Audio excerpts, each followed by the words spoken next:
चित्रकला के विद्यार्थियों, यदि हम भारतीय चित्रकला की बात करें तो भारतीय चित्रकला में जैसे मुगल चित्रशैली है, राजस्थानी चित्रशैली है एवं राजस्थानी चित्रशैली की उपशैलियाँ तथा पहाड़ी चित्रकला की हम बात कर सकते हैं। विद्यार्थियों, आज हम पहाड़ी चित्रकला के अंतर्गत बसोहली चित्रशैली के बारे में विस्तार से बात करेंगे। मैं डॉक्टर पवन कुमार जांगीड़, सहायक आचार्य चित्रकला।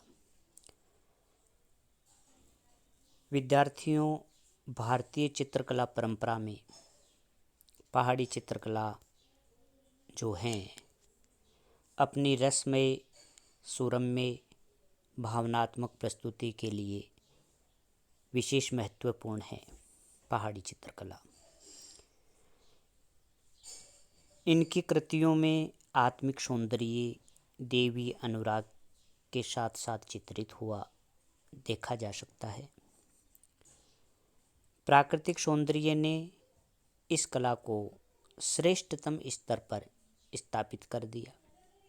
इस कला शैली की आत्मिक अभिव्यक्ति एवं अलंकारिकता ने भारतीय कला जगत में वैचारिक व सौंदर्य बोध को नवीन दिशा प्रदान की है।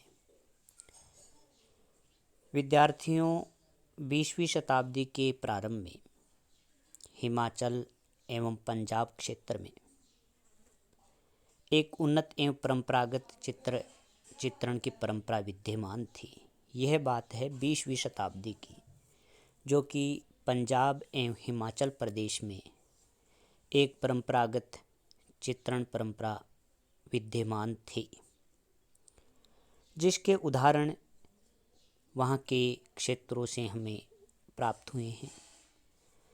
प्रसिद्ध कला समीक्षक डॉक्टर आनंद कुमार स्वामी ने इस चित्रशैली का वर्गीकरण करते हुए, जिसमें बसोहली, कुल्लू, गुलेर एवं नूरपुर से प्राप्त चित्रों को अंगीकृत किया गया तथा जिनको दक्षिणी चित्रमाला कहा गया। श्री अजीत घोष ने बसोहली तथा नूरपुर के आरंभिक चित्रों को 17वीं शताब्दी के माने हैं। श्री अजीत घोष ने बसोहली और नूरपुर के जो आरंभिक चित्र हैं उनको 17वीं शताब्दी के माने हैं। श्री जैसी फ्रेंच ने अपने अध्ययन में कहा है कि चंबा, मंडी तथा सुकेत नामक स्थान से प्राप्त आरंभिक चित्र बसोहली शैली के प्रभाव लिए हुए हैं, जो कांगड़ा शैली से अपना भिन्न स्वरूप रखते हैं। अतः यह कहा जा सकता है कि इस क्षेत्र में मुगल कला के प्रभाव आने से पूर्व ही स्थानीय प्रभाव लिए एक परंपरागत चित्रशैली से चित्रण का कार्य होता रहा था। विद्यार्थियों, यहाँ जब मुगल चित्रकला आई, उससे पूर्व यहाँ पर एक स्थानीय शैली जो परंपरागत रूप से देखा जाए तो वहाँ कार्य हो रहा था, जबकि जम्मू में 18वीं शताब्दी के उत्तरार्ध में ही एक विकसित शैली का उद्भव हुआ है। जम्मू अपने राजनीतिक प्रभुता के कारण विशेष महत्व रखता था, जबकि दक्षिणी चित्रमाला के अन्य क्षेत्रों में चित्रण 17वीं शताब्दी में भी प्रचलित था। उत्तरी चित्रमाला के अंतर्गत कांगड़ा चित्रशैली विशेष प्रमुख है। कांगड़ा शैली के चित्रकार वस्तुतः गुलेर से ही कांगड़ा आए थे। पूर्व में ये चित्रकार गुलेर में ही चित्रण कार्य करते थे। गुलेर चूंकि मुगल शासकों के संपर्क में अधिक रहा, अतः यहाँ अनेक वर्षों तक कला का केंद्र रहा। राजा संसार चंद के कांगड़ा के शासक बनने पर कांगड़ा में कृष्ण भक्ति एवं चित्रकला को श्रेष्ठ सम्मान मिला, जिससे आकृष्ट होकर गुलेर के चित्रकार कांगड़ा की तरफ चले गए थे।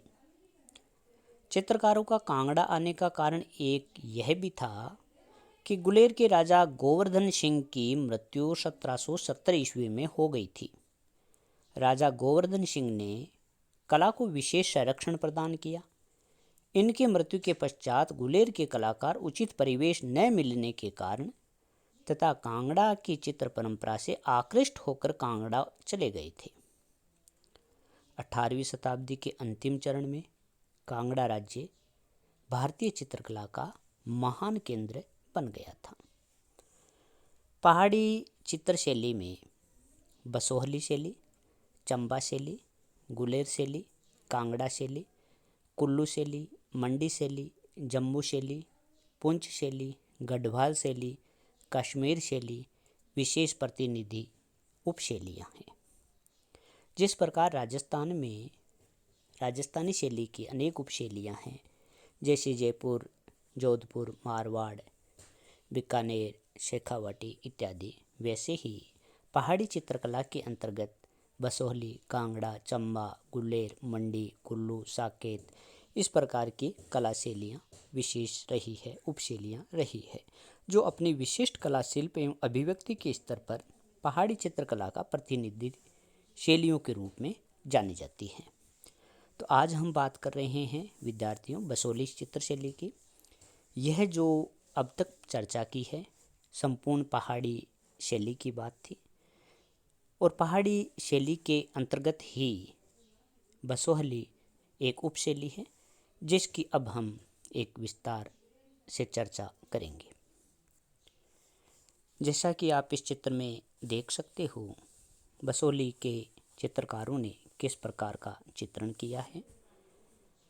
बसोहली वर्तमान में जम्मू राज्य के कठुआ नामक जिले के अंतर्गत आता है। आज यह स्थान साधारण गांव के रूप में उपस्थित है, लेकिन अपने समृद्धशाली परंपराओं तथा जीवन शैली का परिचय वहां प्राप्त भग्न प्राय खंडहर सहज ही देखे जा सकते थे। वैभवहीन राजप्रासाद तथा अट्टालिकाओं के अवशेष अपने आप में गौरवशाली इतिहास छुपाए हुए हैं। प्राचीन काल में बसोहली की राजधानी बालोर या बल्लपुर 8वीं सदी ईस्वी से लेकर 11वीं सदी ईस्वी तक बलपुर स्वतंत्र रियासत थी। बसोहली राज्य का संस्थापक भोगपाल 735 ईस्वी था। ऐतिहासिक दृष्टि से 16वीं शताब्दी तक बसोहली राज्य का कोई प्रमुख घटनाक्रम नहीं रहा। 1590 ईस्वी में बसोहली का राजा कृष्णपाल अकबर के संपर्क में आया। इसने अकबर के दरबार में उपस्थित होकर बहुमूल्य भेंट प्रदान की। कृष्णपाल के पश्चात उसके पौत्र भूपतपाल ने ही आधुनिक बसोहली के स्थान की स्थापना की तथा मुगल शासक शाहजहां के दरबार में उपस्थित हुआ। तो कृष्णपाल के बाद में भूपतपाल हुआ। भूपतपाल द्वारा शाहजहां का सम्मान करते हुए एक चित्र उपलब्ध हैं, जो डोगरा आर्ट गैलरी जम्मू में सुरक्षित हैं। भूपतपाल के पश्चात बसोहली शासकों में कला के प्रोत्साहन की दृष्टि से संग्रामपाल, मेदिनीपाल तथा अमृतपाल के शासनकाल विशेष उल्लेखनीय हैं। अमृतपाल 1757 ईस्वी में राजा बना। इस काल में बसोहली कला का प्रमुख केंद्र बन गया था। बसोहली में चित्रण कार्य राजा कल्याणपाल तक अनवरत चलता रहा। कल्याणपाल 1845 ईस्वी में बाल अवस्था में ही बसोहली के राजा बन गया था। 1857 ईस्वी में कल्याणपाल मृत्यु को प्राप्त हो गया।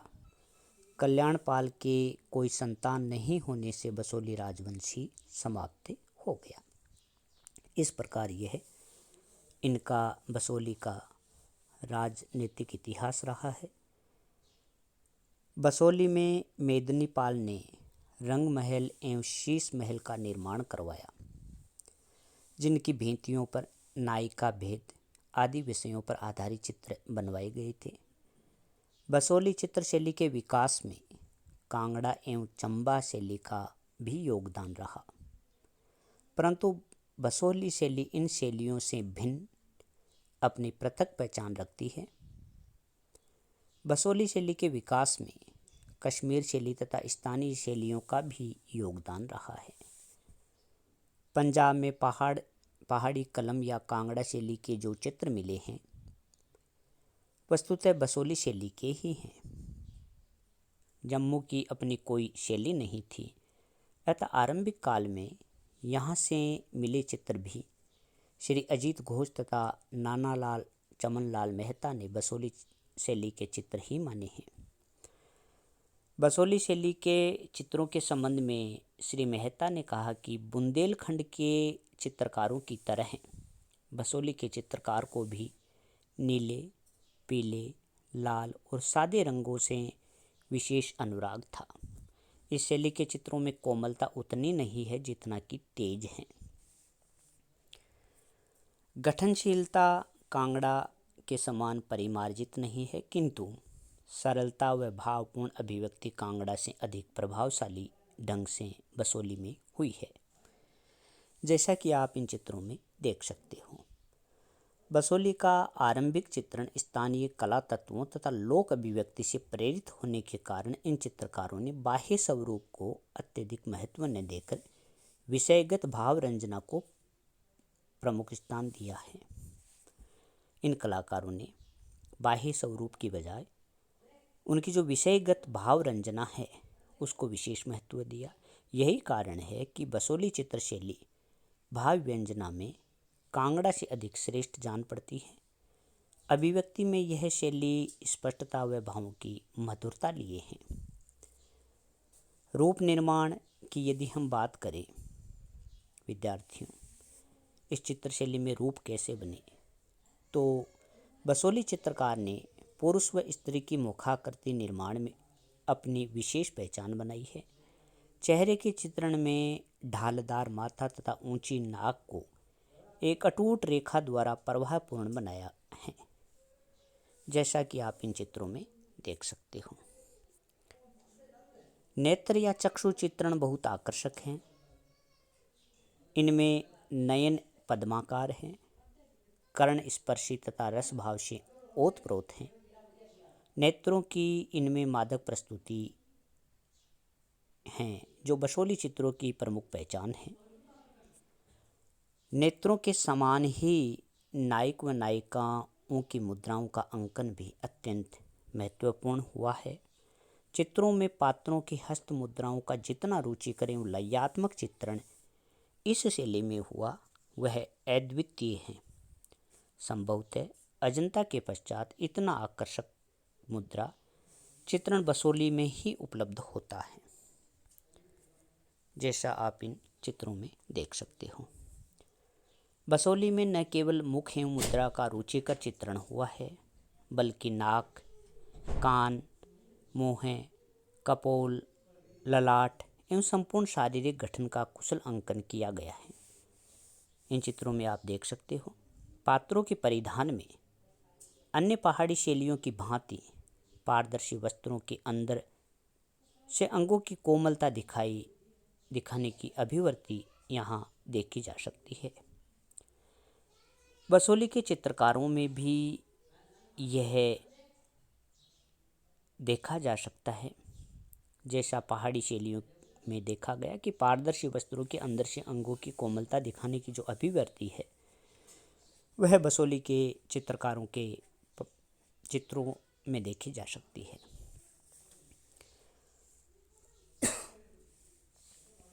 बसोहली के चित्रकार पात्रों का बड़े ही सौम्य व श्रृंगारिक स्वरूप का चित्रण कर सरलता का भाव चित्रण में लाने में सक्षम रहे। हाशिए बसोहली चित्रों में चित्र को चारों तरफ पतला पट्टीनुमा हाशिए बनाने की प्रथा रही है। ये हाशिए सपाट रंग से बनाए जाते थे। इन हाशियों में गहरे लाल रंग का प्रयोग किया जाता था, कभी गहरे पीले रंग से भी बनाया गया है, जैसा कि आप इन चित्रों में देख रहे हो। लाल रंग के हाशिए में सफ़ेद रंग से टाकरी लिपि में लेख भी लिखे गए। इन हाशियों को मुगल चित्रकला से भिन्न माना जा सकता है। मुगल चित्रकला में हाशिए अपेक्षाकृत अधिक चौड़े तथा अलंकरण युक्त बनाए जाते थे। यदि रंगों की बात करें, वर्ण विन्यास की बात करें, तो बसोली चित्रशैली अपने चमकदार अमिश्रित रंगों के द्वारा पहचानी जाती है। रंगों में अद्भुत सौंदर्यात्मक छटा व्याप्त दिखाई देती है। रंगों का आकर्षण देखते ही बनता है। चमकदार रंगों के साथ विरोधी रंगतों को भी विशेष आकर्षण के साथ प्रयुक्त किया गया है।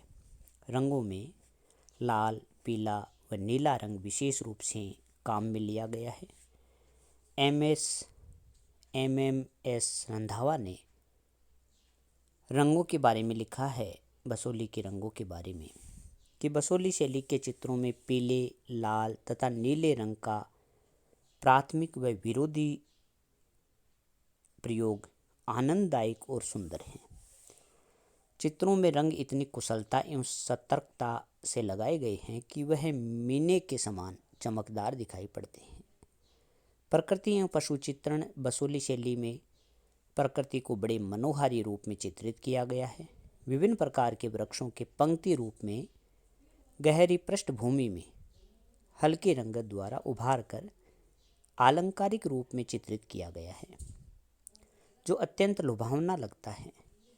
अधिकांश अखरोट, मोरपंखी, मजनू तथा आम के वृक्ष बनाए गए हैं, जो चित्रभूमि पर काफ़ी ऊपर तक आच्छादित दिखाए गए हैं। पशु चित्रण में बसोली की अपनी एक अलग परिपाटी है। पशुओं को कमजोर व दुबला बनाया गया। पेट उनका चिपका हुआ, लंबे कान तथा सींग मुड़े हुए बताए गए हैं। पशु जम्मू की स्थानीय प्रजाति के प्रतीत होते हैं। प्राय कृष्ण के बाल रूप के चित्रों में गाय व बछड़ों को एक रूप में चित्रित किया गया है। इस रूप में चित्रित देखा जा सकता है।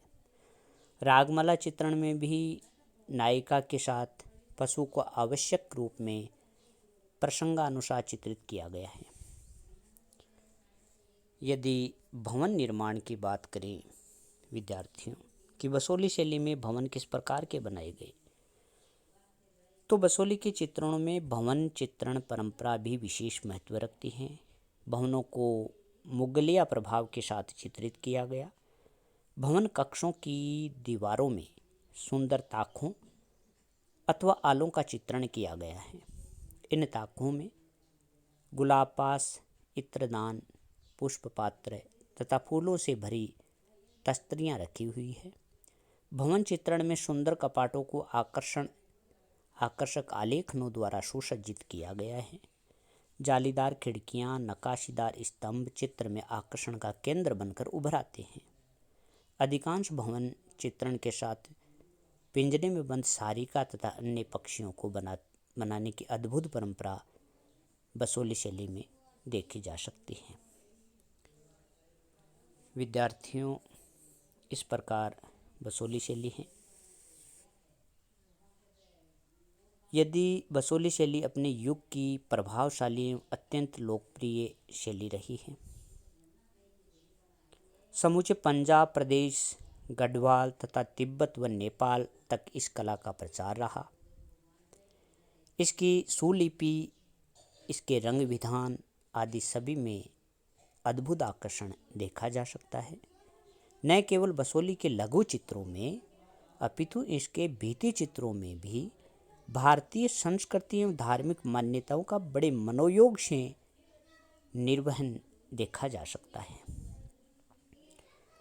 यदि बसोली के कुछ चित्रों की बात करें, विषयों की बात करें, तो साधु व कृष्ण का चित्रण यहाँ देख सकते हैं।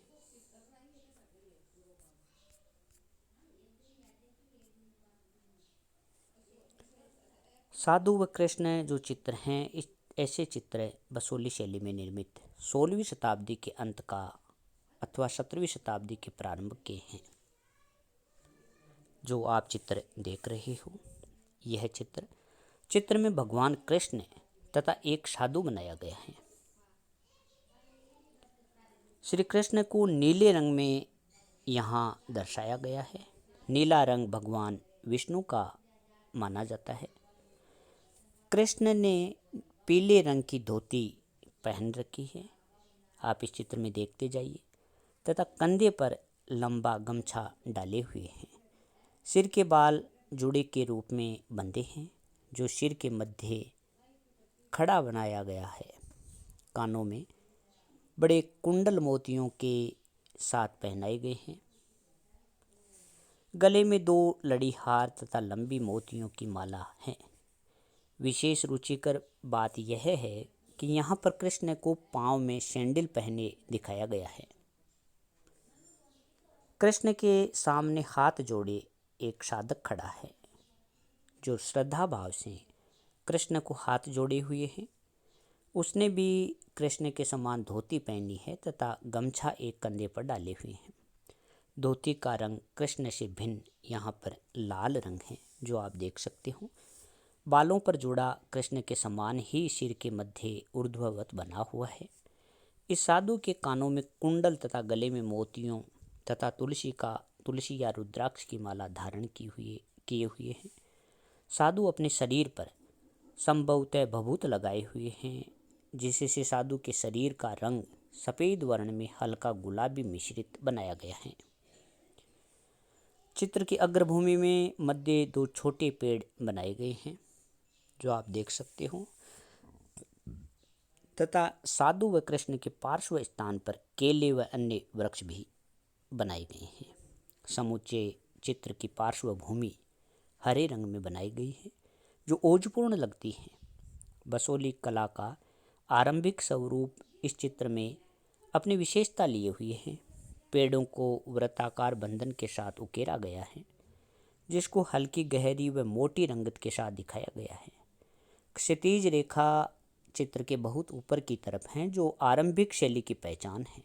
ऊपर बादल लंबी कतार में जल रंगीय प्रभाव जैसे बने हैं। आकृति चित्रण बसोहली शैली का प्रतिनिधित्व करता है। बड़ी बड़ी आंखें, उभरा हुआ ललाट तथा उठा हुआ नाक एक ही रेखा द्वारा बनाया गया है। शरीर के गठन में स्थानीय प्रभाव हैं तथा मांसलता के साथ भारीपन भी है। आकृति की बाह्य रेखाएं भी कांगड़ा से भिन्न मोटापन लिए हुए हैं, जो बसोहली शैली की स्वयं की विशेषता रही है। चित्र का हाशिया थोड़ा मोटा है तथा लाल रंग से बनाया गया है। चित्र पर टाकरी लिपि में रेखांकन भी किया गया है। यह चित्र विक्टोरिया एवं अल्बर्ट म्यूजियम लंदन में संग्रहित है। इसी प्रकार विद्यार्थियों, यह जो चित्र आप देख रहे हो, यह नायक नायिका का चित्र है। यह चित्र बसोहली शैली में 17वीं शताब्दी के उत्तरार्ध का है। चित्र में नायिका अपने नायक से मिलने घनी अंधेरी रात में आई है। आप चित्र में देखिए, चित्र के मध्य में नायक व नायिका को चित्रित किया गया है। नायिका के पार्श्व में हवेली का एक हिस्सा चित्रित किया गया है, जो आप यहाँ देख सकते हो। नायक के पार्श्व में पेड़ों को बनाया गया है। नायक व नायिका को गहरी पृष्ठभूमि में चटक रंगों से चित्रित किया गया है। नायक समय पर नहीं पहुँच पाने पर सफाई देता दिखाई दे रहा है, जो उसकी हस्त मुद्राओं से सहज ही प्रतीत हो रहा है। नायिका के मुख पर नाराजगी के भाव हैं, जो अपने हाथ को झटक कर जाहिर कर रही है, प्रदर्शित कर रही है। 17वीं शताब्दी के उत्तरार्ध तक बसोहली शैली के अंकन तथा रूपाकारों के चित्रण में बहुत बारीकी आ गई थी। इस चित्र में चेहरों की बनावट पूर्व की भांति ही उभरे ललाट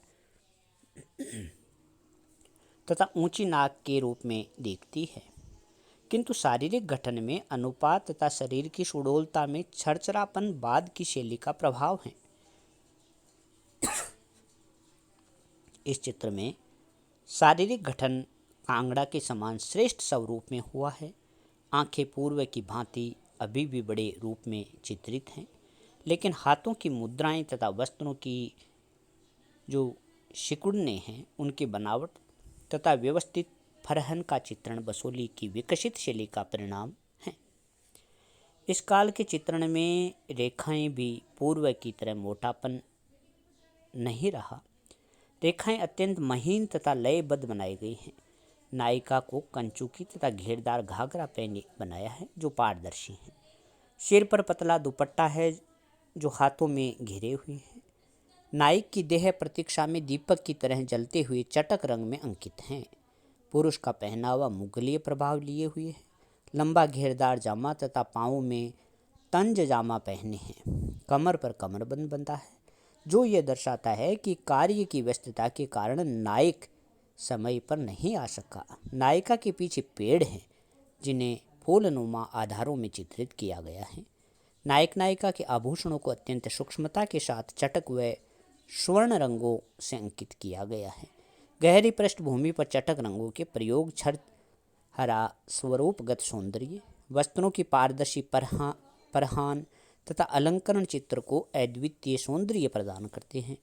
शैली की दृष्टि से यह बसोहली शैली के श्रेष्ठतम चित्रों में से हैं।